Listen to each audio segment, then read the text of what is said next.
अस्सलाम वालेकुम नाज़रीन, मेरा नाम अली हैदर है और आपका शुक्रगुजार हूं कि आपने वीडियो देखने के लिए वक्त निकाला। ट्रंप का एक स्पेशल एनवॉय है स्टीव विटकॉफ। ये वो आदमी है इस वक्त जो ईरान के साथ मुज़ाकरात में शामिल है, अहम किरदार है। उसने एक इंटरव्यू दिया और उसने कहा कि प्रेसिडेंट यानी डोनाल्ड ट्रंप क्यूरियस हैं, बेचैन हैं ये जानने के लिए कि ईरान ने अब तक कैपिचुलेट क्यों नहीं किया। लफ्ज इस्तेमाल किया, कैपिचुलेट क्यों नहीं किया, यानी ईरान ने अभी तक घुटने क्यों नहीं टेके हैं। इतनी नेवल पावर के बावजूद, यानी इतनी बड़ी नेवी जो है वो ईरान के दरवाजे पे खड़ी हुई है, इतने प्रेशर के बावजूद वो हमारे पास आए क्यों नहीं है। अब आप नाज़रीन सुन के हैरान होंगे कि खुद वो मुज़ाकरात करने वाला डोनाल्ड ट्रंप की जुबानी बता रहा है कि वो हैरान है कि ईरान ने अब तक घुटने क्यों नहीं टेके। अब ये सवाल सुनने में सिंपल लगता है, लेकिन इस सवाल में जो गलत फहमी है, जो अमेरिका को पिछले 45 साल से ईरान को समझने नहीं दे रही है, वो इसके अंदर छुपी हुई है। तो आज मैं आपको बताता हूं कि ईरान क्यों नहीं झुकता। और ये जवाब किसी जर्नलिस्ट का नहीं है दोस्तों, ये जवाब खुद एक ईरानियन स्कॉलर का है। उसका नाम है रजा नासिरी। उन्होंने 3 अल्फाज में पूरी ईरानियन फॉरेन पॉलिसी एक्सप्लेन कर दी है। 3 अल्फाज। सबसे पहले रिस्पेक्ट, इज्जत, फिर हिकमत, फिर मसलहत, यानी डिग्निटी, विजडम एंड एक्सपीडियंसी। ये लफ्ज उन्होंने खुद इस्तेमाल किए। सबसे पहले अगर हम इज्जत की बात करते हैं, क्योंकि बाकी दोनों जो है वो उसके बाद आएंगे, उसको फॉलो करते हुए आएंगे। अब नाज़रीन यहां पे हम बात करते हैं कि जो विटकॉफ है इसकी परेशानी की वजह क्या है, ये इतना परेशान है क्यों। वो कहता है कि ट्रंप हैरान है कि मैंने दुनिया की बेहतरीन नेवी, दुनिया की सबसे ताकतवर नेवी ईरान के बिल्कुल बॉर्डर पे जाके खड़ी कर दी। ईरानी हमारे पास क्यों नहीं आए भागते हुए कि अच्छा ठीक है माई बाप हमें माफ कर दो। इस एक स्टेटमेंट के अंदर नाजरीन अमेरिका की पूरी सोच छुपी हुई है। उनका एजम्पशन यह है कि अगर तुम ताकत दिखाओगे तो सामने वाला झुक जाएगा, अगर तुम अपनी वॉरशिप्स भेजोगे तो डील हो जाएगी, अगर तुम सैंक्शंस लगाओगे, पाबंदियां लगाओगे तो अगला सामने वाला सरेंडर कर देगा। एक मुल्क है जो कर देता है, वो माशाल्लाह से हम हैं, अक्सर कर दिया करते हैं। अब इसे कहते हैं पीस थ्रू स्ट्रेंथ डॉक्ट्रिन। और ये डॉक्ट्रिन, ये बयानियां बहुत से मुल्कों पे काम करता भी है, लेकिन ईरान पर 45 साल से ये काम नहीं कर रहा है। देखिए सद्दाम ने 8 साल जंग की, केमिकल वेपन्स का इस्तेमाल किया ईरान पर, ईरान नहीं झुका। मैक्सिमम प्रेशर कैंपेन चली, ईरान नहीं झुका। इजरायली असैसिनेशंस हुए, इजरायलियों ने ईरान के साइंटिस्ट मारे, नहीं झुका। जनरल मारे, नहीं झुका। 2025 में न्यूक्लियर साइट्स पे बॉम्बिंग की, ईरान नहीं झुका। तो सवाल यहां पे यह है कि क्यों नहीं झुका। अमेरिका की समझ में ये नहीं आ रहा है बेसिकली। और जब समझ में आता है तो और ज्यादा प्रेशर लगाने लग जाते हैं, वो और ज्यादा वॉरशिप्स भेज देते हैं, वो और ज्यादा सैंक्शंस लगाना शुरू कर देते हैं, और रिजल्ट वहीं का वहीं रहता है, ईरान नहीं झुकता है। अब जो ईरानी स्कॉलर है रजा नासिरी, उन्होंने विटकॉफ को जो जवाब दिया सुनिए। उन्होंने कहा जनाब के, उनके अल्फाज जो है वो मैं ट्रांसलेट कर रहा हूं जो एग्जैक्टली उन्होंने कहे हैं। उन्होंने लिखा कि मैं बताता हूं कि ईरान ने अमेरिकन मिलिट्री प्रेशर के सामने कैपिचुलेट क्यों नहीं किया। और उन्होंने ये भी लिखा कि यही एक्सप्लेनेशन, यही वजाहत उन 50 सालों के लिए भी काम करती है जो इससे पहले गुजर चुके हैं। उन्होंने कहा कि सद्दाम की इन्वेजन, जो केमिकल वेपन्स का इस्तेमाल हुआ था, अमेरिका और वेस्टर्न सैंक्शंस कू की कोशिशें हुई थी, इजरायली टारगेटेड असैसिनेशंस हुई थी, इस सब के बावजूद ईरान नहीं झुका था। 3 बुनियादी उसूल बताए उन्होंने। ईरान की हजारों साल पुरानी तहजीब में इसका राज पिन्हा है। वो लिखते हैं कि मेरे मुल्क की फॉरेन पॉलिसी की जो रहबरी है वो ये 3000 साल पुरानी तारीख कर रही है। अब जरा गौर करें दोस्तों कि विजडम और एक्सपीडियंसी ये दोनों एग्जिस्ट करती हैं, लेकिन डिग्निटी के लिए। अब आप सोचिए, उन्होंने कहा था ना कि विजडम है, अक्लमंदी है, और डिप्लोमेसी है, वो किसको सर्व कर रही है? वो इज्जत की बुनियाद पर बनी है कि हम अपनी डिप्लोमेसी और अपना विजडम उसकी बुनियाद बनाएंगे इज्जत को। ये उन्होंने हायरार्की सेट की है, पहले इज्जत बाकी सब उसके नीचे आती है, पहले खुददारी। अब नासरी ने यहाँ पे बड़ी इंपॉर्टेंट बात लिखी, वो कहते हैं ईरान जो है ना वो किसी भी चीज का कॉस्ट बेनिफिट एनालिसिस नहीं करता है, यानी इसका हमें फायदा क्या होगा।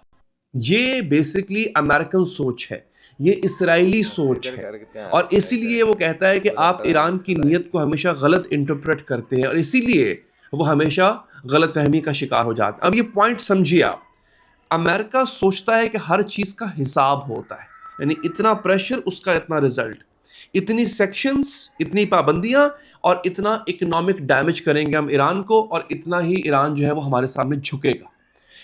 ईरान उस इक्वेशन में फिट नहीं होता है। अब उनके लिए नफा नुकसान मैटर नहीं करता, उनके लिए इज्जत, डिग्निटी, खुददारी वो इकोनॉमिक कैलकुलेशन से ऊपर है। आप सोच रहे होंगे कि मैं शायद आपको किताबी बातें बता रहा हूं, कोई भी शख्स जो ईरान गया हो, ईरान जाता रहता हो या इसका ईरान से कोई ताल्लुक हो, आप उससे ये बात पूछिएगा कि ईरानियों के लिए उनकी तहजीब, उनकी इज्जत सबसे ऊपर है। अब यानी सवाल जो यहाँ पर ये है, जो मुद्दा है वो है बिजनेसमैन मेंटालिटी वर्सेस सिविलाइजेशन। नासरी ने एक और बात यहाँ पर लिखी है जो कि बराह रास्त ट्रंप और विटकॉफ पर थी।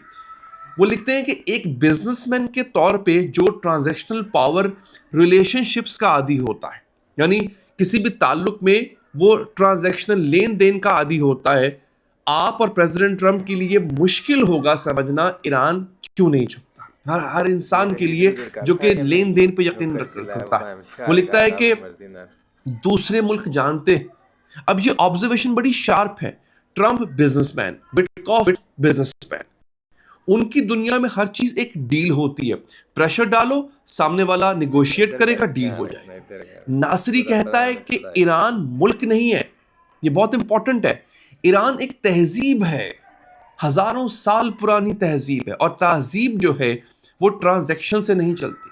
आगे वो लिखते हैं कि रीजन में बहुत से इंक्लूडिंग आपके एलाय यानी इस अमेरिका के इत्तेहादी इजराइल, ये मुद्दा और ये माइंडसेट ईरानियों का समझते हैं, लेकिन एक्नॉलेज करने की बजाय, मानने की बजाय वो वॉशिंगटन की इस मिसअंडरस्टैंडिंग का फायदा उठाते, वो ऐसे इंटेंशंस एट्रीब्यूट करते हैं जो ईरान के नहीं है।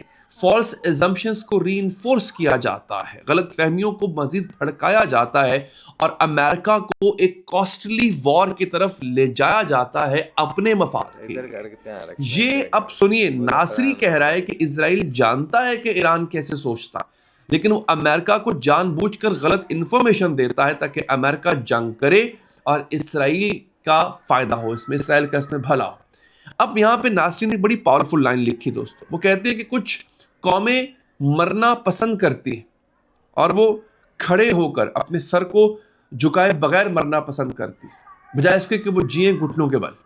वो लिखते हैं some nations would rather die standing on their feet than live crawling on their नीज।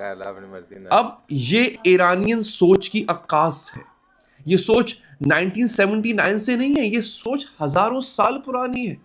और यहाँ पर वो एक्सप्लेन करते हैं कि ईरान ने मकामी न्यूक्लियर प्रोग्राम इसलिए मेंटेन किया क्योंकि फॉरेन पावर्स ने उनको मना किया था। अब देखें, उनके लिए इज्जत की बात है ना, कोई हमें मना कर रहा है हम तो करेंगे। एक कौम जो इज्जत से चलती है उसके लिए, इसे कहते हैं कोर्सियन रेजिस्टेंस पैदा करती है, यानी उसके लिए अगर जो जबर है, अगर आप जबर करेंगे उस पर तो वो लाजमी वो काम करेगी। ये इज्जतदार कौम की निशानी होती है। अमेरिका सोचता है प्रेशर बढ़ाएंगे उतनी ज्यादा कंप्लायंस मिलेगी। ईरान का रिस्पॉन्स है कि आप जितना ज्यादा प्रेशर बढ़ाओगे आपको उतनी ज्यादा रेजिस्टेंस मिलेगी। ये उल्ट हो रहा है यहाँ पे दोस्तों। अब देखते हैं इस वक्त, जो कि इंपॉर्टेंट है, कि ग्राउंड पे क्या हो रहा है। 17 फरवरी 2026 की जो डिप्लॉयमेंट है उसको एनालिस्ट ने मैप किया है। उसका नाम है EGYOSINT। उन्होंने कुछ डिटेल्स बनाई है, एक इदारा है बेसिकली। इस वक्त अमेरिकन USS अब्राहम लिंकन वो अरेबियन सी में है, USS जेरल्ड फोर्ड R वो डिप्लॉय हो चुका है मिडिल ईस्ट के अंदर। दोनों कैरियर्स जो हैं वो स्ट्राइक ग्रुप्स हैं और हर एक के साथ डिस्ट्रॉयर्स हैं, क्रूज हैं, सबमरीन्स हैं। फाइटर जेट्स की तादाद भी 30 F-35A स्टेल्थ फाइटर जेट्स हैं, 24 F-15E स्ट्राइक ईगल्स हैं, F-16 हैं, F-A-10 हैं थंडरबोल्ट्स, EA-18G ग्राउलर्स हैं, ये इलेक्ट्रॉनिक वॉरफेयर के लिए होता है। सपोर्ट एयरक्राफ्ट में 160 से ज़्यादा C-17A कार्गो फ्लाइट्स हैं, 20 से 22 KC-135 और KC-46 टैंकर्स हैं एरियल रिफ्यूलिंग के लिए। E-3 सेंट्री एवॉक्स है एयरबॉर्न कमांड के लिए। RC-135 सिग्नेंट है इंटेलिजेंस गैदरिंग के लिए। एयर डिफेंस के लिए थॉड बैटरीज है, MIM-104 पेट्रियट मिसाइल है और 99 प्लस कार्गो फ्लाइट्स हैं जो कि सपोर्ट सिस्टम को जो है वो आगे बढ़ाएंगी। और एक एनालिस्ट ने लिखा है यहाँ पे कि ये अमेरिका की 40 से 50% एयर डिप्लॉयबल एयर पावर है जो कि पूरी दुनिया से इकट्ठी करके उसने ईरान के पास लाके खड़ी कर दी है।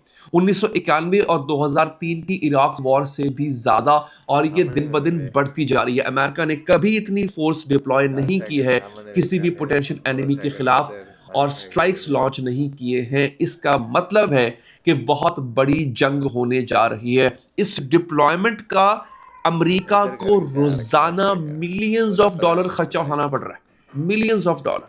और ईरान क्या कर रहा है दोस्तों, आज की खबर है, बल्कि कल की खबर है। कल ईरान ने बहरे हुर्मुज़ को हर किस्म की शिपिंग के लिए बंद कर दिया। मैंने आपको बताया था कि इससे पहले बहरे हुर्मुज़ को पार्शियली क्लोज किया गया था, आधा बंद, 20% बंद किया गया था, आज मुकम्मल बंद है। आयतुल्लाह खामेनी ने वार्निंग दी थी कि अमेरिकन वॉरशिप्स को हम समंदर की तहों में डबो के रख देंगे। दुनिया की 20% ऑयल सप्लाई वहां से गुजरती है, जिसको ईरान ने बंद कर दिया है।